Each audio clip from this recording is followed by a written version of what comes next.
Vous êtes sur les ailes du Québec. Attachez vos ceintures. On décolle!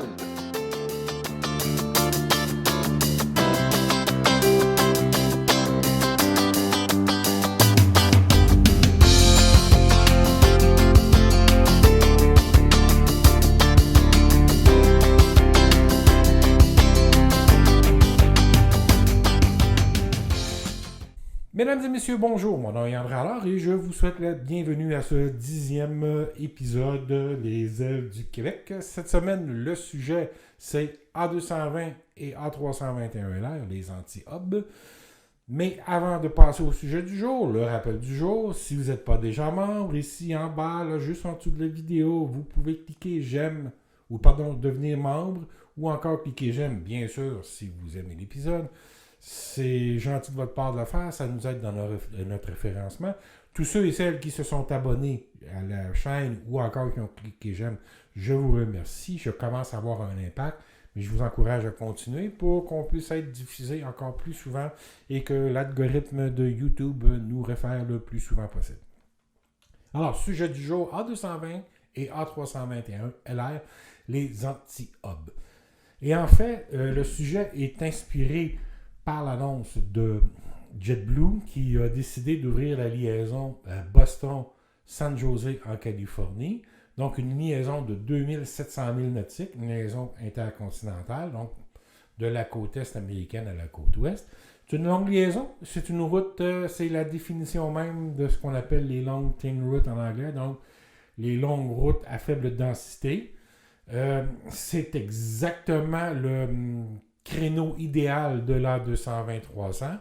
Ça va permettre aux passagers qui vont prendre ce vol-là d'aller directement de San Jose à Boston sans passer par un hub comme Los Angeles ou encore New York. Parce que plus traditionnellement, les gens voyageaient soit un vol de connexion de Los Angeles de San Jose à Los Angeles puis à Boston, ou c'est le contraire, un vol de Boston à New York, par exemple, ou Atlanta, puis un vol vers San Jose. Donc maintenant, c'est possible de faire direct. Écoutez, l'A220, c'est l'avion parfait pour ce genre de choses-là. Il faut rappeler que si l'on compare l'A220-300 comparé à l'A319 Neo et A319 CIO, c'est que l'A220-300, sa caractéristique, c'est qu'il a un coût d'opération par siège disponible et par kilomètre parcouru, ou mille parcourus, qui est pratiquement le même que celui d'un A320 Neo. Donc, il est aussi rentable que l'A320 Neo, et même un petit peu plus sur les routes à faible densité, parce que si vous n'avez que 140 passagers à mettre dans un avion, bien, prendre un avion de 160 passagers, vous perdez 20 sièges qui ne seront jamais remplis. Donc, comme il est plus petit, forcément, il a un coût d'opération par voyage moins élevé, puisqu'il a des sièges en moins, et donc, il offre une meilleure option pour ce genre de route-là que l'A320 Neo ou autrefois l'A319. Donc, c'est une meilleure option pour les compagnies aériennes. Et aux États-Unis, apparaît un phénomène nouveau, c'est que le vieillissement des avions régionaux de 50 passagers devient un problème pour les compagnies aériennes parce qu'il n'y a pas de remplacement. Il n'y a pas de remplacement en projet dans les cartons pour les jets régionaux de 50 places. Donc, on parle de l'ERJ 145, on parle du CRJ 200. Ces avions-là sont vieillissants, approchent de 21 bâches, vont commencer à coûter cher à entretenir. À cela, il faut ajouter la flambée du prix du carburant, donc le carburant qui commence à être dispendieux. Sur ces petits avions-là, donc le coût du carburant, étant donné que c'est des petites capacités, bien, le coût du carburant est plus élevé par siège. Et là, bien, on commence à avoir un problème pour les compagnies aériennes. Vient s'ajouter aux États-Unis un autre phénomène qui va aller en grandissant aussi en 2022, c'est le retour de la pénurie de pilotes. Et là, les compagnies aériennes aux États-Unis vont devoir probablement faire le choix de retirer des lignes des avions régionaux parce que de toute façon, ils sont trop dispendieux à opérer et parce que le retrait des avions régionaux va permettre à la compagnie aérienne d'embaucher les pilotes de ces lignes régionales-là qui vont être rendues disponibles. Parce que, regardez bien, 2022, le besoin des compagnies aériennes en pilotes, ça va aller assez rapidement, croître assez rapidement aux États-Unis.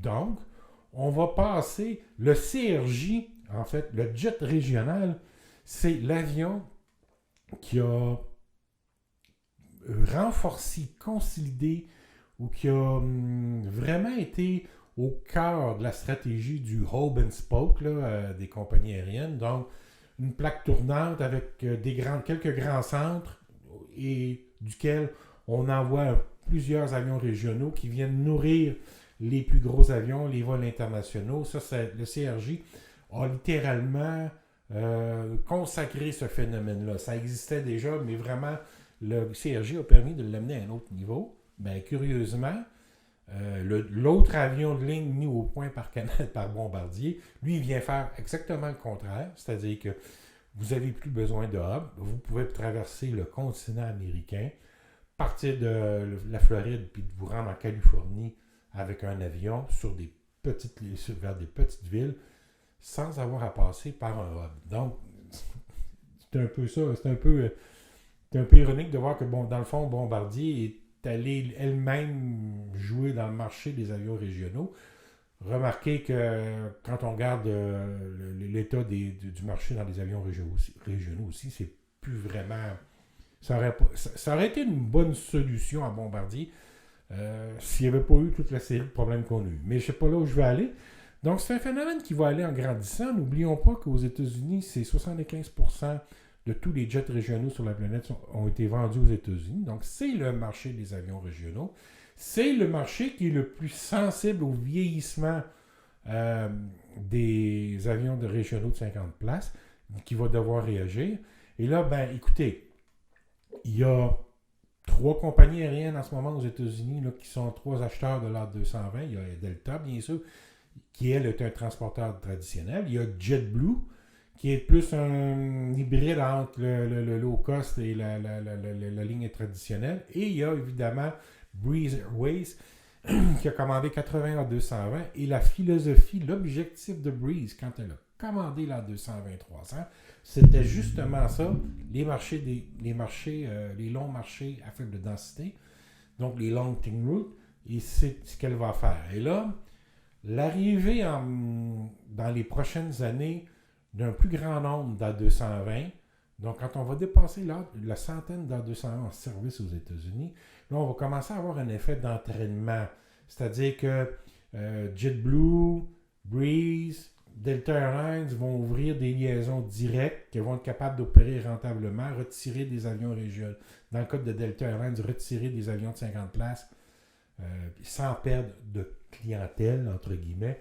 Et là, American Airlines et Delta Airlines vont devoir réagir. Southwest, on verra, Southwest a eu des 737 MAX 7 à un prix tellement bas que peut-être qu'elle va pouvoir compétitionner, mais on verra. Donc, c'est un phénomène qui va aller en grandissant. C'est nouveau, c'est récent, mais c'est un phénomène qui va aller en grandissant. Dans le cas de l'A321LR, là, on est plus dans un avion qui est pour les vols internationaux. Avec l'A321LR, on a une distance franchissable annoncée de 4500 milles nautiques, que je rapporte à 4000 milles nautiques, puis je vais vous expliquer dans un instant. Et dans le cas de l'A321XLR, c'est 4500 milles nautiques annoncées, donc je rapporte à 4000 milles nautiques. Pourquoi j'enlève 500 milles nautiques à ces avions-là dans leur rayon d'action? C'est simple, c'est que les fabricants ne considèrent pas les vents dominants dans l'établissement de la distance franchissable.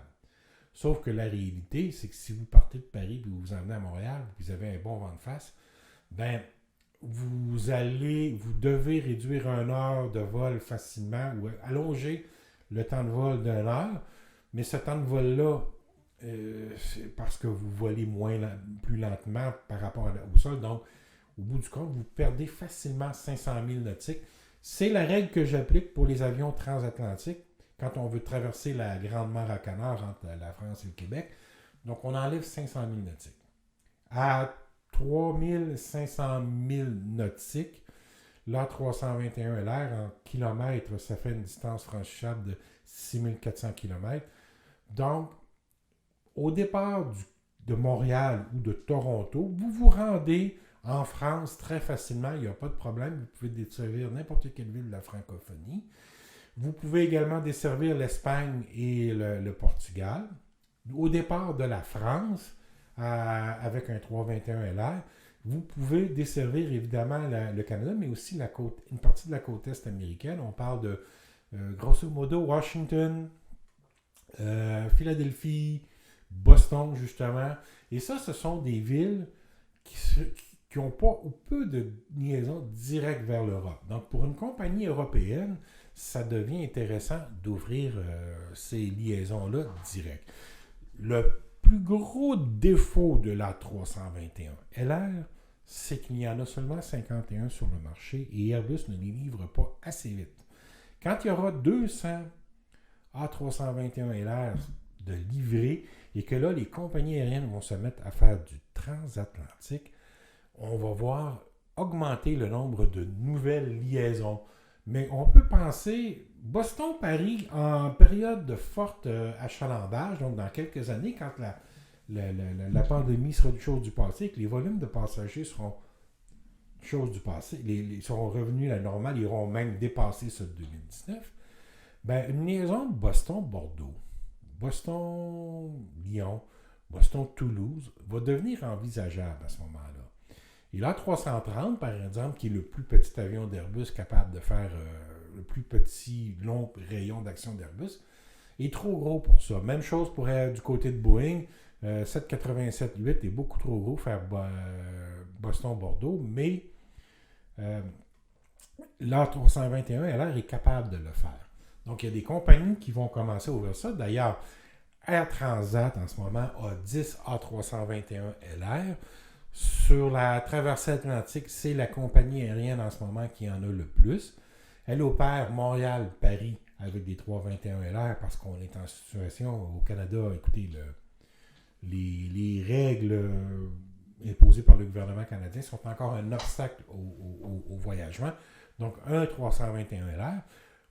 Pour l'été 2022, Transat a déjà recédulé Montréal-Bordeaux, Montréal-Toulouse, Montréal-Lyon, Montréal-Marseille aussi et Nantes, je ne penserais pas, mais ça devrait revenir aussi. Donc, parce que l'avion est plus petit, qu'il est plus facile à rentabiliser, donc Air Transat a déjà annoncé ces vols-là et elle a aussi également annoncé qu'elle rouvrirait Québec-Paris en A321LR, alors que dans le passé, elle le faisait avec des 310. Donc, pour cette compagnie-là aérienne-là, ça va permettre un retour à la rentabilité beaucoup plus rapide que si vous utilisez des 330 ou des 787. Je sais également que Air France vient à Montréal avec des 777. Air Canada aussi utilise un 777 normalement dans ses liaisons Montréal-Paris.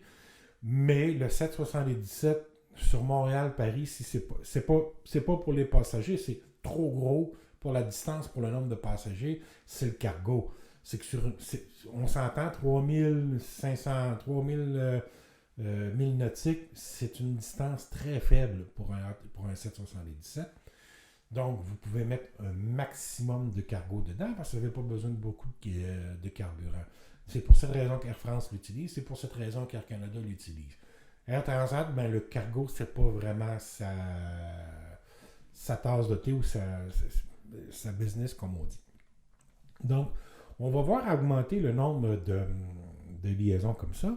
Je me souviens qu'à un moment donné, David Neeleman, il y a 2 ans, M. Neeleman, qui est le fondateur de JetBlue, mais également de Breeze, a été aussi pendant un certain temps actionnaire de TAP Portugal. Et il avait commenté sur leur 321LR en disant que le coût d'opération par siège par kilomètre disponible sur le 321LR était très près de celui de l'A330 Neo et légèrement mieux que l'A330 300. Donc, là encore, on a un avion qui est plus petit, mais qui offre la rentabilité, le coût d'opération similaire au gros sur des distances de 4000 milles nautiques, on s'entend. Donc, c'est intéressant pour les compagnies aériennes de l'utiliser et ces monocouloirs-là sont appelés à connaître du succès dans le futur parce que pour les investisseurs, ils sont plus intéressants que les longs courriers et je m'explique. Vous êtes un investisseur. Vous avez de l'argent à investir dans une compagnie aérienne. Donc, il vous reste 400 millions de dollars à investir en avion. Vous avez déjà financé, vous avez déjà votre fonds de roulement, vous avez tout le reste. Maintenant, vous êtes rendu au moment de prendre la décision.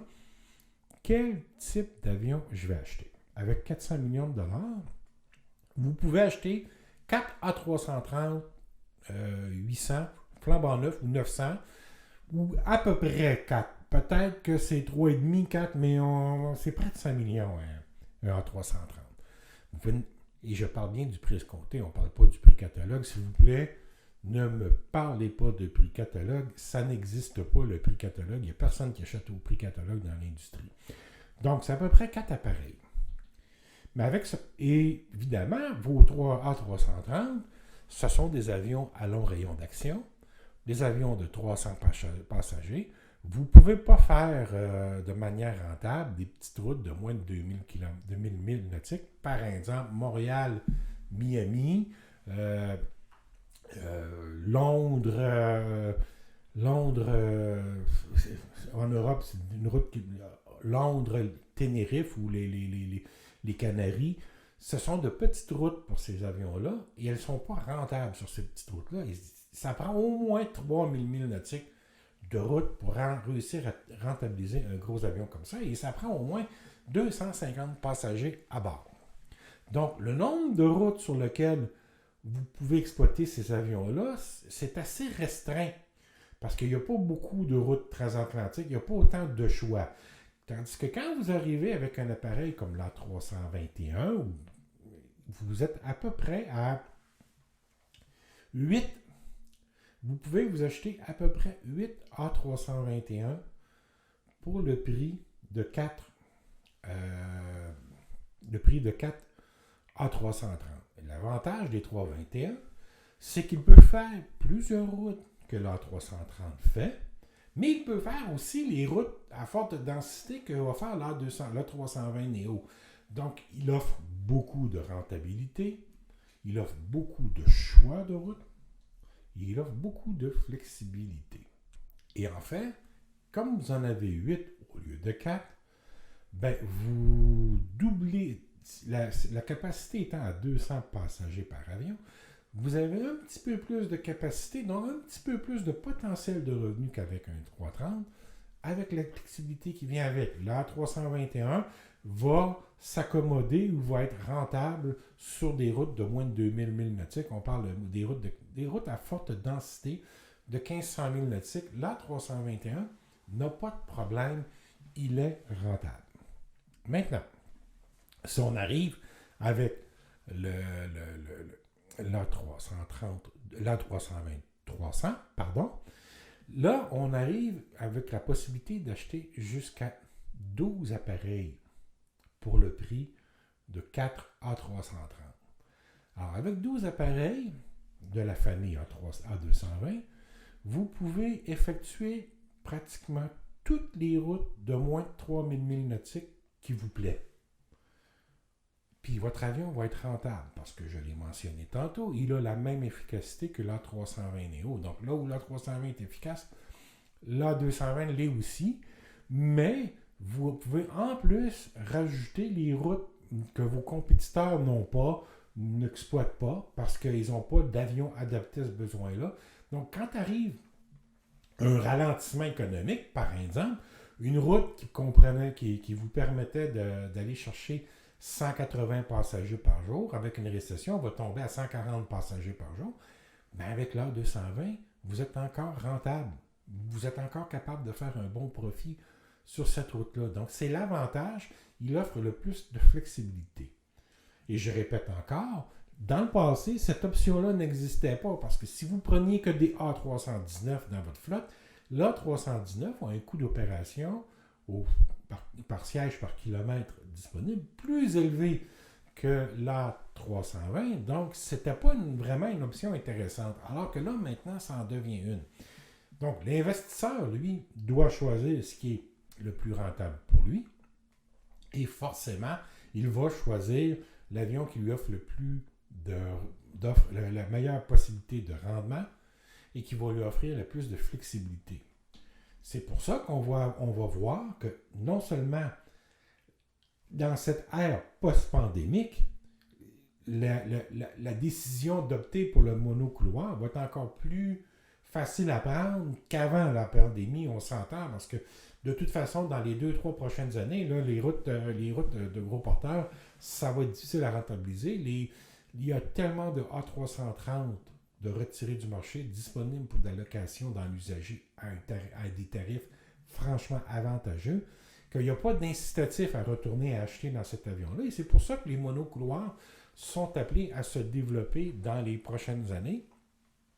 Et là, ben, on va pouvoir mettre des... je reviens avec l'exemple de TAP Portugal, qui va pouvoir, avec ses 321 LR, partir de Lisbonne, et aller Washington, Boston, Philadelphie. Et si elle prend des XLR, elle va pouvoir se rendre jusqu'à Chicago même avec ses appareils, donc atteindre le milieu du continent américain et exploiter ces avions-là.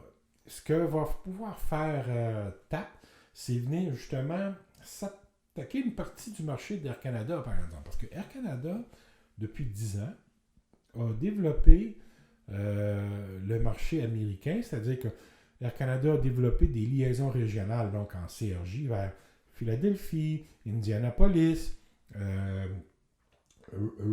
Raleigh, en Caroline du Nord.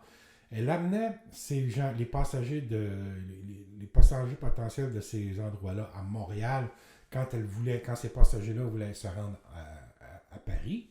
Les faisait transiter à Montréal puis les amenait à Paris parce que dans ces villes américaines-là, il n'y a pas de vol direct de toute façon vers Paris. Donc, ils devaient prendre un vol de connexion et à ce moment-là, Air Canada était capable de le faire plus efficacement que les compagnies américaines et c'est comme ça qu'elle a connu une bonne croissance.